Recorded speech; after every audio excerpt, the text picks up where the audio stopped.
వైకుంఠ ఏకాదశి అంటే హిందువులకి ఒక చాలా పవిత్రమైన రోజు.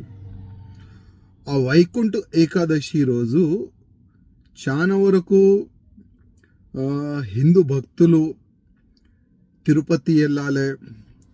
ఆ వైకుంఠ ఏకాదశి రోజు ఆ దేవుడిది వెంకటేశ్వర స్వామి దర్శనం చేసుకోవాలని చాలా మంది అనుకుంటారు.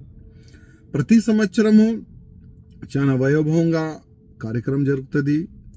దర్శనం కూడా లాక్స్ ఆఫ్ భక్తులు దర్శనం చేసుకుంటారు. కానీ దురదృష్టం ఏంటంటే నిన్న ఒక తోకిస్లాటలో 6 మంది చనిపోయినారు. దాంట్లో 5 మెంబర్స్ మహిళలు ఉన్నారు. ఇంకా 48 మెంబర్స్ దాంట్లో ఇంజిట్ కూడా అయినారు ఆ తోకిస్లాటలో. అంటే ఇది ఎవరు తప్పు ఏంది, దానికి ఒక డీప్గా ఎంక్వైరీ జరపాలని నేను ఆంధ్రప్రదేశ్ ముఖ్యమంత్రి గారికి కోరుతున్నాను. అదేవిధంగా ఇవాళ వీడియోలో మనం చూస్తున్నాము, మీడియా పరంగానే మనకు తెలుస్తుంది అసలు ఎవరు తప్పు ఉందని. ఒకవేళ పోలీసులు సడన్గా ఆ గేటు తెరవకపోతే ఆ యాక్సిడెంట్ జరిగేది కాదని అక్కడ ఉన్న సాక్ష్యాలు చెప్తున్నారు. అసలు ఇది వాస్తవమేనా, అసలు ఎవరు తప్పు ఉంది అని కొద్దిగా డీప్గా ఎంక్వైరీ చేయాలని నేను మా నాయుడు ముఖ్యమంత్రి గారికి రిక్వెస్ట్ చేస్తున్నాను. అదేవిధంగా 6 చనిపోయినారు.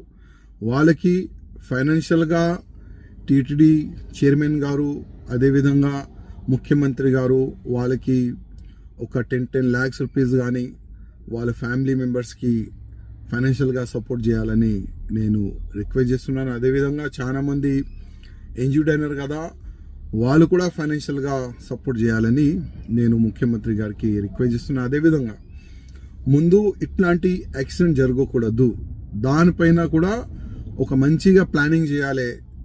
లక్షల మంది తిరుపతి దేవస్థానంకి వస్తారు. ఇవాళ ఈ ఒక్క యాక్సిడెంట్ వల్ల ముందు అట్లాంటి యాక్సిడెంట్ జరగకూడదు, దానికి ఇప్పటి నుంచే కొద్దిగా ప్లాన్ చేస్తే బాగుంటుందని నేను వ్యక్తిగతంగా మా ముఖ్యమంత్రి గారికి రిక్వెస్ట్ చేస్తున్నాను.